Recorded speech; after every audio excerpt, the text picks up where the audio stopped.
Fala, apaixonáticos, apaixonáticas e demais cine-espectadores. Então hoje vamos conversar sobre como a Disney acabou de dar uma avacalhada na minha infância.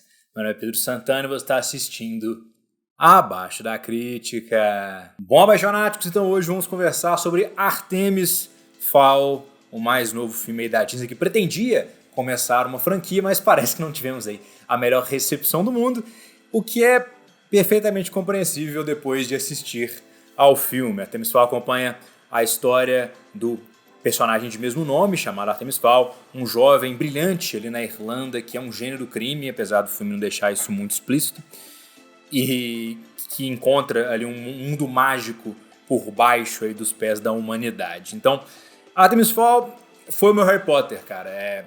Desde que eu era pequeno, eu acompanhei a série, desde que eu tinha 12 anos de idade. Eu tenho aqui todos os livros, exceto o primeiro que tem emprestado, de Artemis Fowl. Inclusive, eu comprei esse aqui do meio em inglês, porque eu não queria esperar o lançamento em português. Então, assim, você imagina que eu talvez tivesse expectativas altas pro filme, mas na verdade não. Na verdade, expectativas baixas pro filme, porque o trailer foi horroroso. Então, assim, eu tava já com expectativas baixas, apesar de ter o envolvimento aí do Kenneth Branagh, que é um diretor competente, dirigiu o primeiro Thor, dirigiu algumas adaptações de Shakespeare interessantes, dirigiu Assassinato no Expresso do Oriente, que eu gostei especialmente pelo trabalho de câmera e pelas atuações. E tem um elenco muito recheado, aí temos aí Josh Gad, temos Judi Dench, temos Colin Farrell, que eu adoro. Mas, infelizmente, o filme ele tem escolhas muito estranhas, cara, muito estranhas. Começando com a direção do Kenneth Branagh. Apesar de ter ali um trabalho de câmera que é interessante, né? O Kenneth Branagh ele geralmente é inventivo visualmente, e apesar de termos aqui um mundo legal, temos escolhas muito bizarras. A primeira delas sendo a escolha da utilização do narrador ao longo de toda a história, né? Usando o palha escavator Mulch Diggums como narrador, um negócio que não faz sentido nenhum se você é fã de Artemis Fowl. E é um truque muito barato, né? Você acaba reduzindo a história para uma exposição constante e fica num tom quase de paródia, na medida que todas as cenas de narração estão em preto e branco, em uma sala de entrevista, parece que o Kenneth Branagh está tentando evocar ali o noir clássico por algum motivo, e fica completamente fora do tom do resto da narrativa, e inclusive a narrativa em si é um problema, mas antes dela, a direção do Kenneth Branagh de atuações é muito estranha. A gente tem vários personagens que falam com essa voz meio grave, com uma rouquidão característica de outro período de atuações, especialmente dos anos 30 e 40 nos Estados Unidos. E não faz sentido nenhum na história. Tipo, por quê?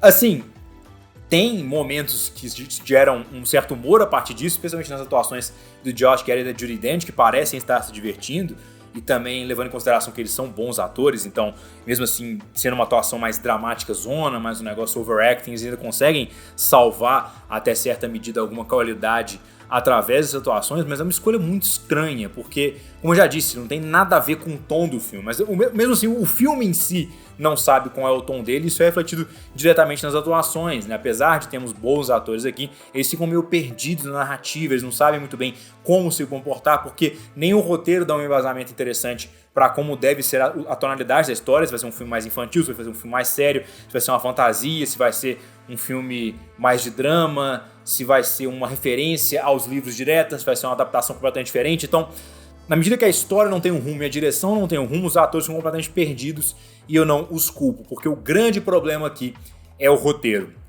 A começar pela primeira escolha que já foi errada de pronto, que foi juntar aí os dois primeiros livros de Artemis Fowl em um só filme, em 90 minutos. Assim, não são livros muito pequenos, sabe? Assim, isso aqui tem o quê? O segundo livro tem, vamos ver, 380 páginas. Esse é o segundo livro. O primeiro é por aí também. Calma, esse é o segundo? Não, esse aqui é o segundo. Peço perdão, vamos corrigir ao vivo aqui. Eu tô bastante chateado. Não, esse aqui tem só 316, o segundo só tem 316, perdão, eu tinha pegado ali o sétimo, oitavo. O primeiro também tem 200 e tantas páginas, então você vai conduzir isso de uma forma a reduzir o filme para um roteiro de 90 páginas, você tem que ser muito eficiente com o que você vai mostrar visualmente, e o filme não é isso. O roteiro toda hora puxa para um lado de exposição, o Kenneth Branagh não consegue mostrar ao invés de te falar. Ele faz questão de usar, além da narração, cenas longas de exposição com um personagem falando em cima do outro, desesperado, ali para tentar trazer toda a informação que o roteiro precisa para estabelecer a história. E o filme tem escolhas muito estúpidas de como conduzir a história. Ele reduz ali os 2 primeiros livros à busca de um MacGuffin, ao invés de ter todo um mistério com um sequestro e um desaparecimento. É toda uma narrativa que é tão mais interessante do que esse filme traz, que é difícil explicar se você nunca teve contato com o mundo do Artemis Fowl. Imagina o seguinte, imagina se você pegasse o Harry Potter 1 e 2, misturasse ele em uma coisa só, e o Harry Potter 1 e 2 fosse só uma busca pela Câmara Filosofal. Pela Câmara Filosofal, ótimo, né? Pela Pedra Filosofal. E aí a Pedra Filosofal tivesse na Câmara Secreta e você descobrisse ao mesmo tempo ali que isso era um Horcrux. Tá vendo como é que fica um negócio problemático você condensar tudo? Porque você reduz uma história que é complexa, cheia de personagens, cheia de vida, com um mundo próprio, e coloca isso na busca de uma ponta genérica. Que eu nem lembro de ter visto essa praga desse MacGuffin no livro. Tudo bem que eu li eles tem muitos anos, mas, cara, você tirou a essência completamente da história. Você não tem foco nenhum aqui nos personagens. O Artemis e a Holly, que são meio que o centro emocional ali da história nos livros, eles têm uma amizade super corrida. O Butler é ridículo nesse filme. E assim, eu poderia te trazer isso como um fã, mas isso é problemático pra mim como um espectador comum. Porque você não tem tempo aqui de desenvolver os personagens e criar qualquer tipo de vínculo emocional. Eu tinha um vínculo emocional com os personagens porque eu já conhecia eles dos livros. Parece que o filme ele ignora os livros, mas ao mesmo tempo ele espera que já exista um vínculo emocional sem que ele mereça isso, sem que haja qualquer tipo de construção em cima disso. Uma narrativa que é extremamente confusa, condensada. Não diria nem confusa, mas ela é tão atropelada, tão cheia de exposição, tão cheia de elementos, que parece que ela quer ser mais complexa do que ela de fato é, o que é confuso. O tom é confuso. O filme não sabe se ele é um filme infantil simples ou se ele é um novo Senhor dos Anéis, sabe? Então esse roteiro é verdadeiramente ridículo. É muito complicado falar isso como um crítico de cinema, porque está criticando a arte é um negócio subjetivo, e eu tenho certeza que os roteiristas tiveram as melhores das intenções ao fazer esse roteiro, mas cara, por que, velho? Você já tinha um material de fonte lá, pronto para ser adaptado, você já tinha uma história que fluía, cheia de reviravoltas, você tinha um personagem interessantíssimo que é o Artemis Fowl, e beleza, você cortou coisas que você considerava problemáticas e a favor de uma caracterização do Artemis Fowl que é completamente baunilha, personagem blé, sem nada demais pra oferecer. Você colocou a Holly Short pra ser uma policial com daddy issues. Você reduziu o Butler a ser um Butler, não o Butler. A apresentação, a Juliette não tem 4 minutos de tela. Então assim, você pegou os atores que tinham um certo renome e ignorou o fato deles serem ou não personagens importantes na narrativa, colocou o foco neles e eles falam o tempo todo assim. Então assim, pra dizer que eu fiquei desapontado com Artemis Fowl seria um baita de um eufemismo.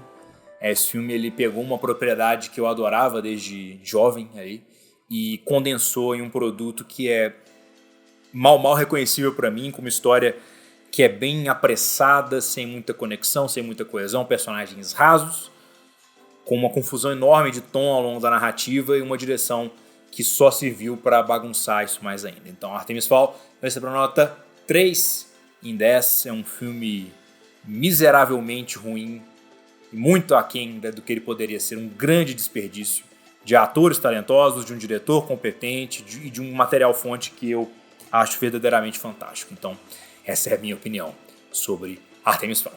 Mas então esse é o YouTube, se gostar do vídeo, clique na marca dela para se inscrever no canal, se tornem abaixonados ou abaixonáticas, vêm fazer parte da crítica. Deixem aqui nos comentários o que vocês acharam de Artemis Fowl.